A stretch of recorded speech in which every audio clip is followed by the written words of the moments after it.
स्वागत है आप सभी स्टूडेंटों का जेएमबी स्टडी भारत में।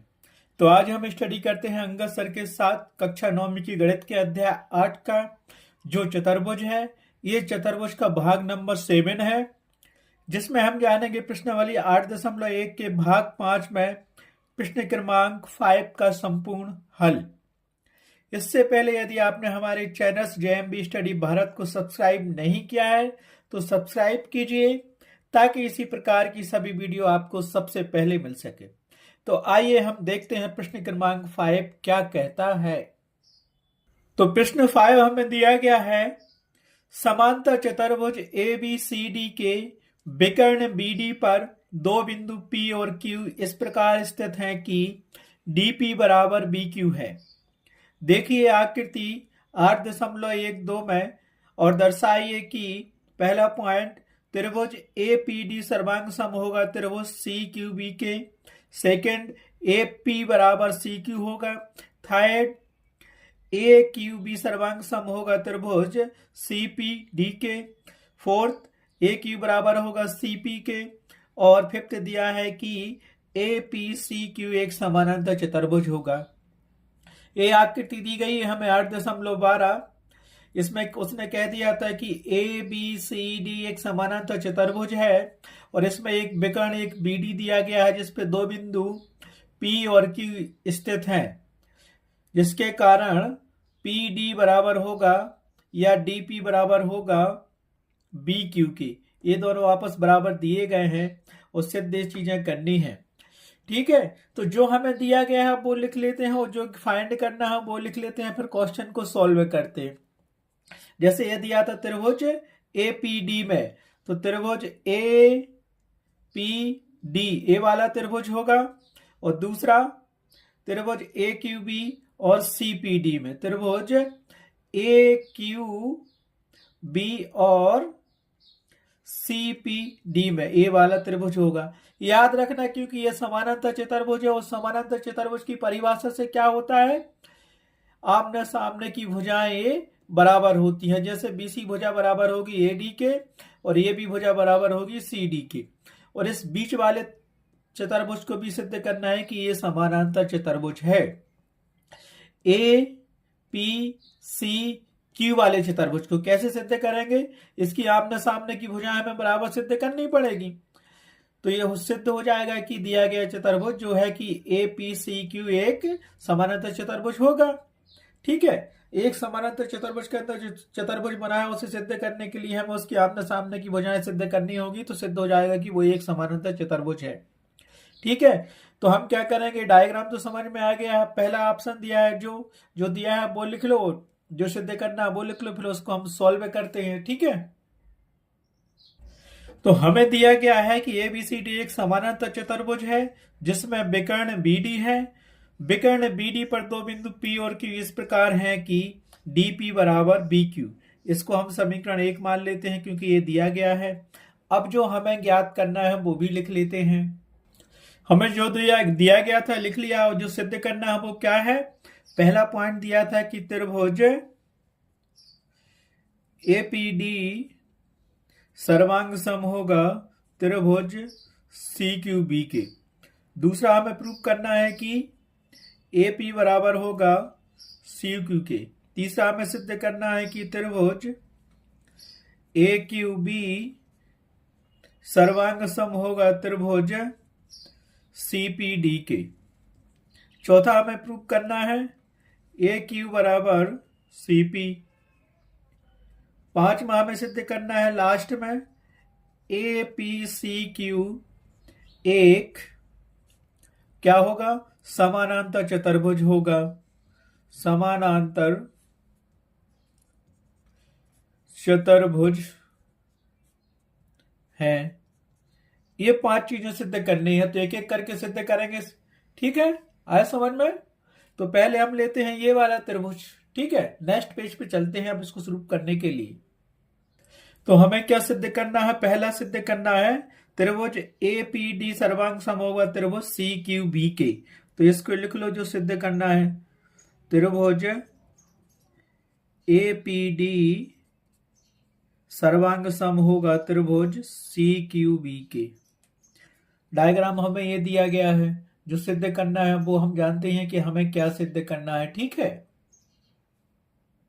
ठीक है, यही दिया गया है। तो हम दो त्रिभुज लेंगे। यहां से हमारे पास क्या दिया गया था, ए बी सी डी एक समानांतर चतुर्भुज। और समानांतर चतुर्भुज में हम क्या जानते हैं, समानांतर चतुर्भुज में ए आमने सामने की भुजाएं क्या होती हैं, बराबर होती हैं। तो हमें पहले सर्वांग सम सिद्ध करना है। किसको करना है, त्रिभुज ए पी डी और सी क्यू बी में। तो यहां देखो, ए पी डी ए वाला त्रिभुज है, त्रिभुज ए पी डी वाला। और दूसरा त्रिभुज हमारे पास दिया है सी क्यू बी वाला, ए वाला त्रिभुज। ए वाला त्रिभुज और ये वाला त्रिभुज हमें क्या करना है, सर्वांग सम सिद्ध करना है। उसके लिए हम क्या करेंगे, कुछ चीजें रचना कर लेते हैं। जैसे हमें मानना होगा, हम मान लेते या तो ये पूरा कोण लिख लो या कोण 1 कोण 2 कर लो, उसको एक ही बात होती है।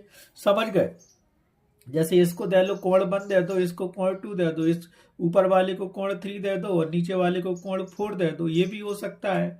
ठीक है, ठीक है। तो नंबर 1 जो हमें सिद्ध करना है वो भी देखते हैं आप सिद्ध क्या करना अपन को। ठीक है, तो हम यहां लिख लेंगे त्रिभुज ए पी डी तथा त्रिभुज सी क्यू बी में। इसीलिए करो, इसीलिए त्रिभुज ए पी डी बा त्रिभुज सी क्यू बी में। ठीक, तो यहां हम इसको सॉल्व कर सकते हैं। ठीक है, तो ये त्रिभुज दिया है ए बी सी डी। इसमें हमने त्रिभुज ले लिया ए पी डी त्रिभुज लिया, और ये दूसरा त्रिभुज लिया हमने कौन सा, सी क्यू बी त्रिभुज लिया। इन दोनों त्रिभुजों को सर्वांग सम सिद्ध करना है। तो कैसे करेंगे, चाहो तो रफ में भी बना लो, रफ में बना सकते हो आप कि ये त्रिभुज दोनों क्या है, क्योंकि ये भुजा और ये भुजा समानांतर होगी, और ये भुजा आपस में बराबर होंगी, और ये भुजा भी आपस में क्या होगी, बराबर होंगी। इतना तो याद है आपको। ठीक है, तो इसमें हमें क्या एक कंडीशन दी थी कि क्या कहा था उसने, डीपी बराबर क्यू बी है। तो इस त्रिभुज में हमें क्या दिख रहा है, ये डीपी भी दिख रहा है इस त्रिभुज में, है ना, और यहाँ बी क्यू भी दिख रहा है। तो ये दिया गया था डीपी बराबर बी क्यू। तो रीजन ले लो, हमें किसी भी त्रिभुज को दो त्रिभुजों को सर्वांग सम सिद्ध करने के लिए 3 चीजें चाहिए पड़ती हैं, या तो तीनों भुजाएं बराबर हो, या तीनों कोण बराबर हो, या भुजा और कोण मिलके बराबर हो। तो वो त्रिभुज सर्वांग सम हो जाते हैं, और जब दो त्रिभुज सर्वांग सम हो जाते हैं तो उनके संगत अवयव आपस में बराबर होते हैं। तो सर्वांग सम सिद्ध करने के लिए क्या करेंगे, इस त्रिभुज को और इस त्रिभुज को। तो इसमें ये पी डी दिया है या डी पी दिया है, और ये इस त्रिभुज में क्या दिया, नीचे वाले त्रिभुज में ये बी क्यू दिया है। ठीक, कहना चाहिए कि यहाँ 2 त्रिभुज हैं तो आप बना भी सकते हो। जैसे हमारे पास एक ये त्रिभुज दिया है, कौन सा, ए वाला त्रिभुज। ये डी लिखा था यहाँ पे लिखा था ए, और यहाँ लिखा था ए पी। ठीक, इस कोण को अपन नाम दे देते हैं 1, सॉरी, इस कोण को नाम दे देते हैं 2, इस कोण को दे देते हैं 1, इस ऊपर वाले कोण को दे देते हैं 3, और इस नीचे वाले कोण को दे देते हैं 4। ठीक है, ये कोण हो गया नीचे वाला 1, ये हो गया 2, ये हो गया 3, ये 4।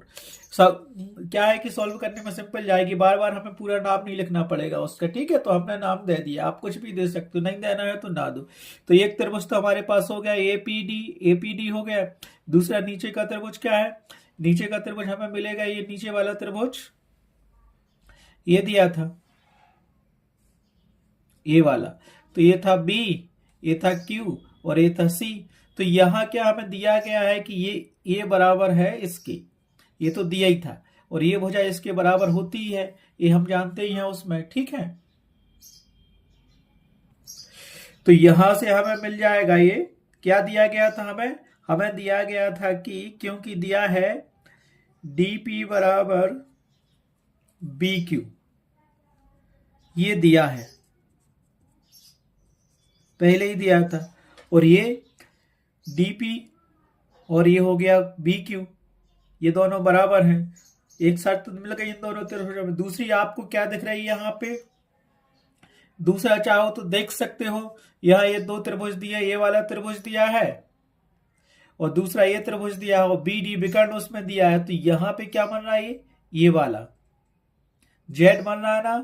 तो यहाँ पे कोण डी जो सब विभाजित तो कर रहा है बी डी विकर्ण कोण को, लेकिन यहाँ पे ये जेड बन गया तो ये ऊपर वाला कोण टू मिल गया, और यहाँ से ये आए तो ये भी मिल गया, तो ये क्या मिल गया, कोण वन मिल गया। तो कोण वन बराबर कोण टू होगा। अब क्यों होगा, नाम इसलिए मैंने लिख लिया था ये वन कोण टू, नहीं तो पूरा आपको लिखना पड़ता। क्या लिखते हैं आप यहाँ से, QVC, कोण QVC लिखते। इससे अच्छा है कि इसको बंद दे दिया तो बंद थोड़ा इजी लिख रहा है, सिंपल लिख रहा है।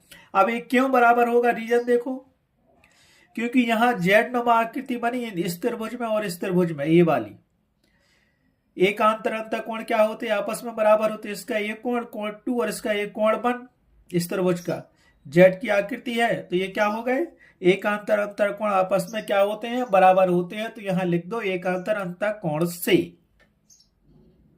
ठीक है, तो ये तो हो गया एकांतर अंतःकोण से कोण वन और कोण टू आपस में बराबर हो गए। अब देखो इन दो त्रिभुजों में एडी भुजा भी है और बीसी भुजा भी है, दिख रही है एडी भुजा और बीसी भुजा। और हम जानते हैं कि समांतर चतुर्भुज की सम्मुख भुजाएं क्या होती हैं, बराबर होती हैं। तो यहाँ पे आप ये भी लिख सकते हो, तीसरी शर्त भी पूरी हो गई, क्योंकि एडी बराबर है बीसी के। रीजन भी दे दो, रीजन क्या दोगे, हम जानते हैं कि रीजन क्या दिया, हम जानते हैं कि समांतर चतुर्भुज की सम्मुख भुजाएं बराबर होती हैं। ABCD एक समानांतर चतुर्भुज हमें दिया ही था, तो ये बराबर हो गए। तो तीन चीजें हमें यहाँ मिल गई इन दो त्रिभुजों में, इस त्रिभुज में इस त्रिभुज में, कहना चाहिए ये वाला त्रिभुज और ये वाला त्रिभुज, APD त्रिभुज, और मिल गया यहां से हमें CQB त्रिभुज। तीन चीजें जब हमें यहाँ मिल गई आपस में बराबर, तो हम इसको क्या कह सकते हैं कि ये दोनों त्रिभुज क्या होंगे, आपस में सर्वांग सम होंगे। लेकिन सर्वांग समता के किस नियम से, तो पहले हमने क्या किया था, देखो ये DP बराबर BQ बराबर DP, अर्थात DP बराबर BQ किया था हमने, ये हमें दिया गया था। तो ये तो भुजा हो गई इन दोनों त्रिभुजों की, ये भुजा ये भुजा। फिर उसके बाद हमने लिया कोण, ये कोण लिया और यहाँ का ये कोण लिया, ये कोण वन था ये कोण टू था, मतलब ये कोण वन बराबर कोण टू। फिर हमने ये भुजा ले ली, एडी भुजा बराबर हो गई बीसी भुजा के, तो यहां से मिल गया भुजा कोण भुजा सर्वांग समता के नियम से। तो लिख लो इसको, क्या लिखना है हमने, भुजा कोण भुजा सर्वांग समता नियम से त्रिभुज APD सर्वांग सम होगा त्रिभुज CQB के। और पहली शर्त हमें यही सिद्ध करनी थी, तो इसको लिख दो, यही सिद्ध करना था, यही सिद्ध करना था।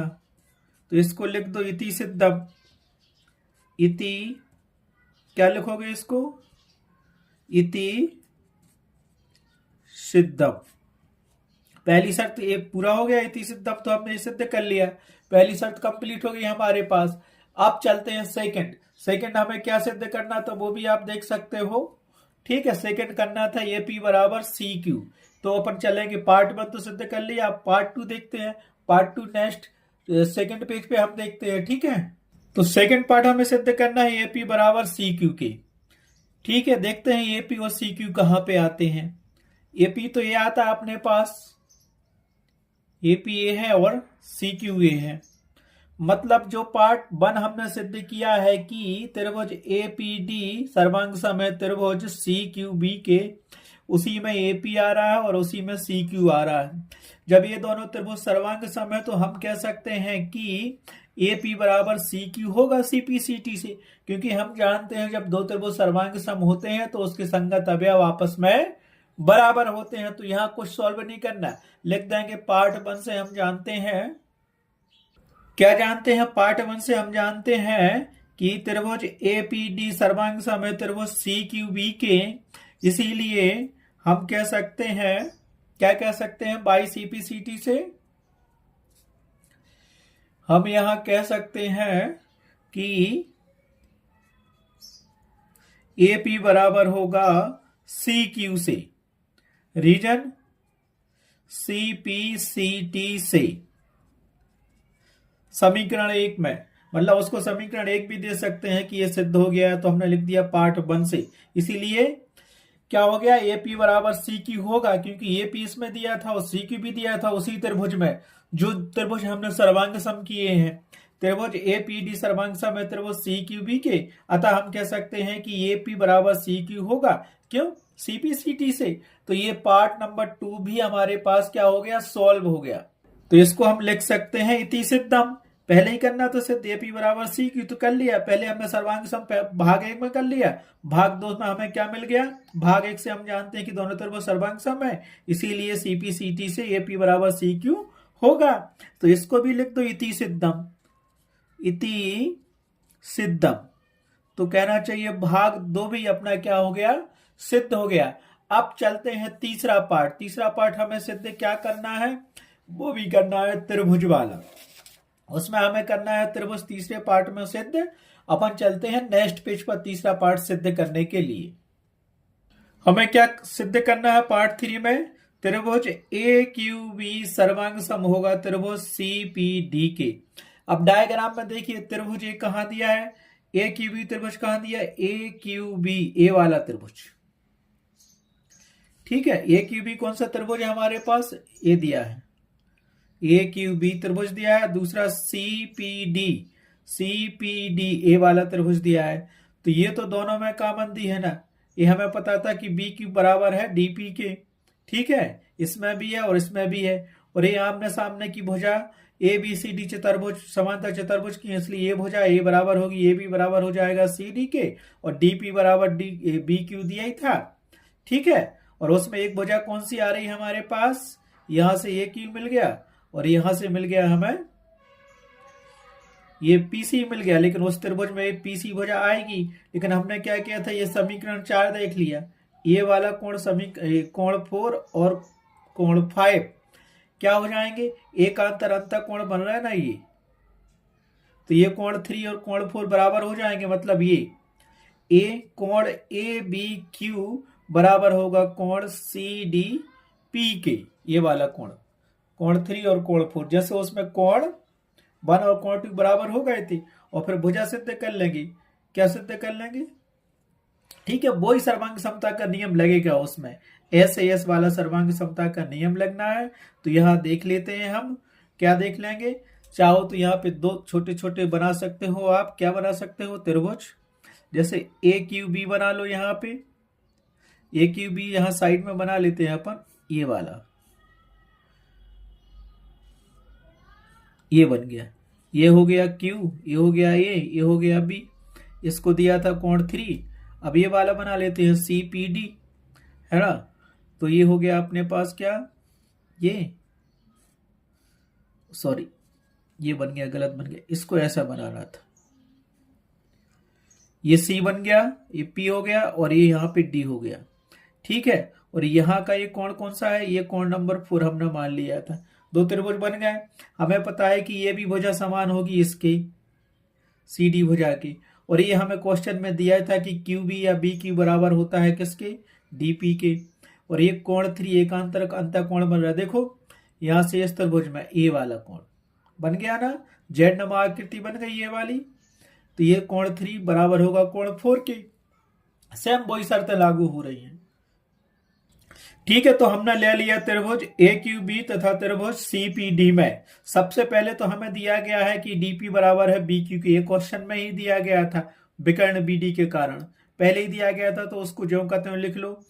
हमें 3 चीजें चाहिए इन 2 त्रिभुजों को सर्वांग सम करने के लिए, इस त्रिभुज को, इस त्रिभुज को। तो पहली तो हमारे पास कॉमन है डीपी बराबर बी क्यू, ये तो क्वेश्चन में ही दिया था, गिवन था, तो इसको लिख दिया, दिया है।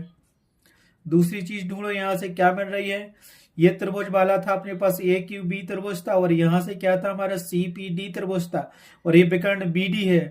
तो यहां से ये जेड नुमा आकृति बन रही है। तो कोण 3 और कोण 4 क्या हो गए?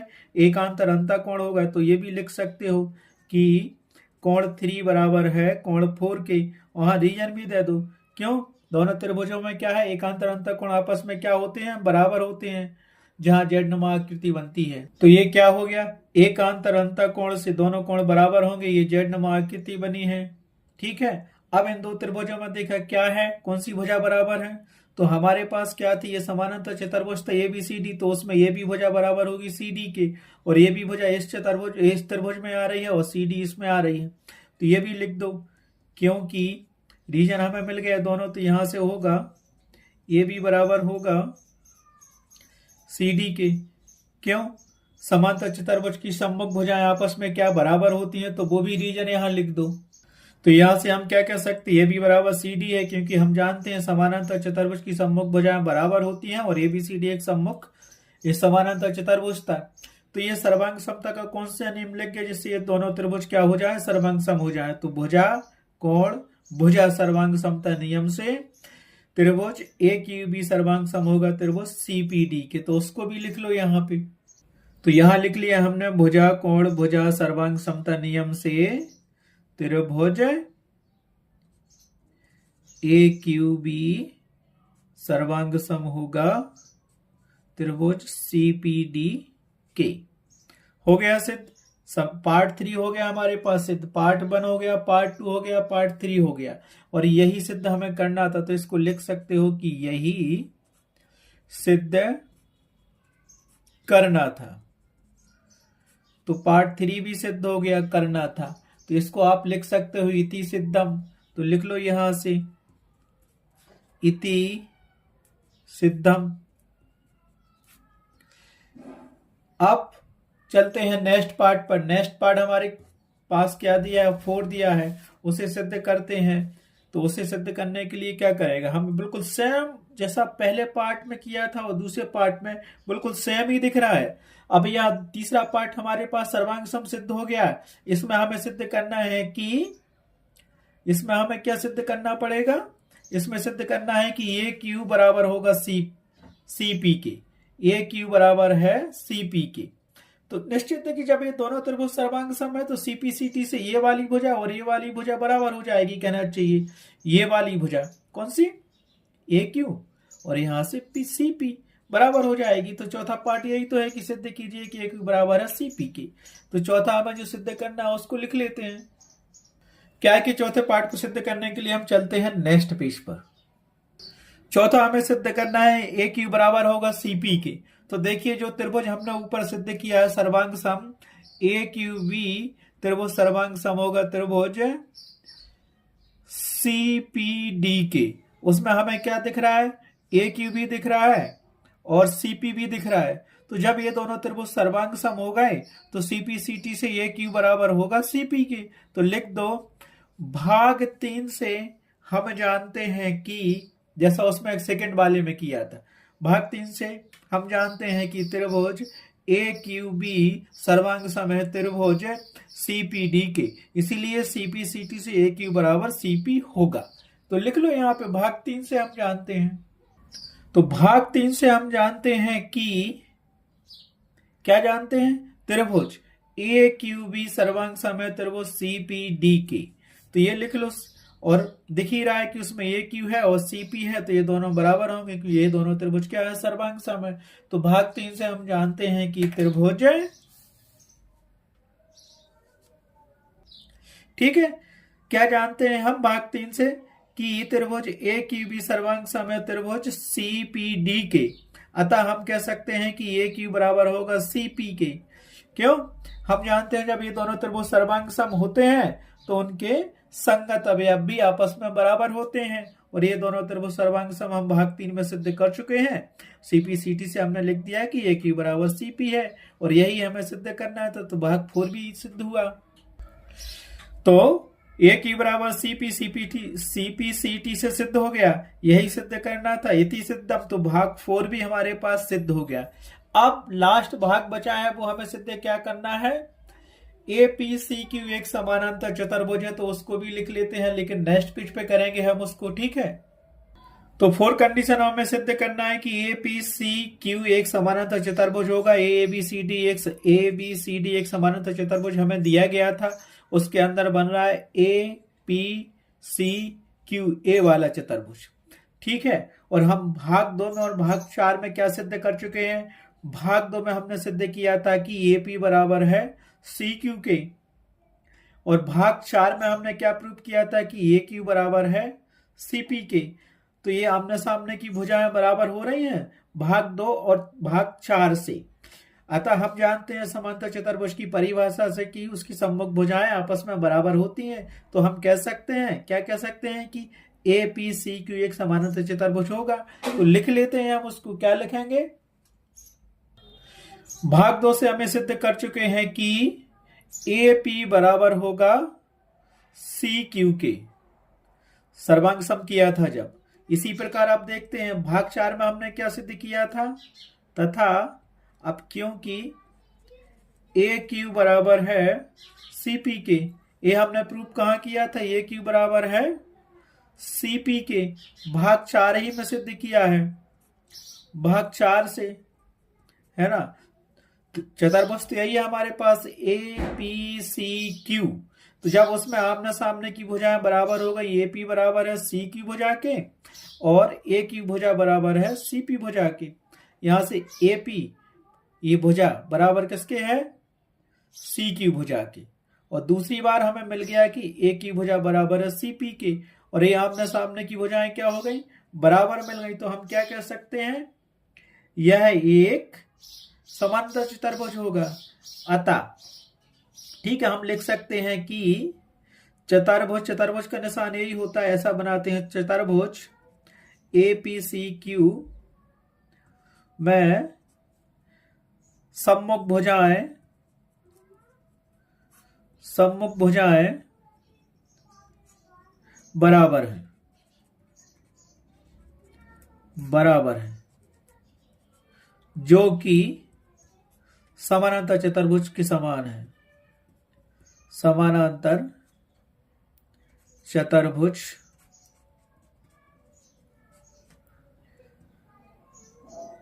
की विशेषता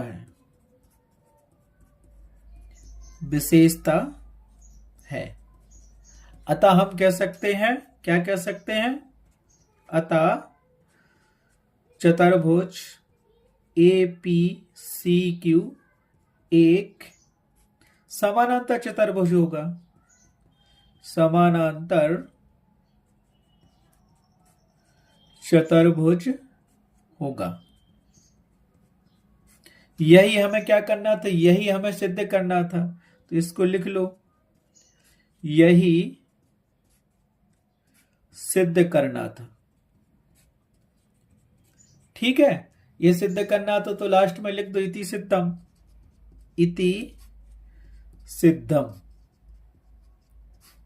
ठीक है, इस प्रकार से प्रश्नावली 8.1 का प्रश्न नंबर 5 कंप्लीट हो चुका है। नेक्स्ट वीडियो में देखेंगे हम नेक्स्ट क्वेश्चन को। आज बस इतना ही। Thanks for watching my video.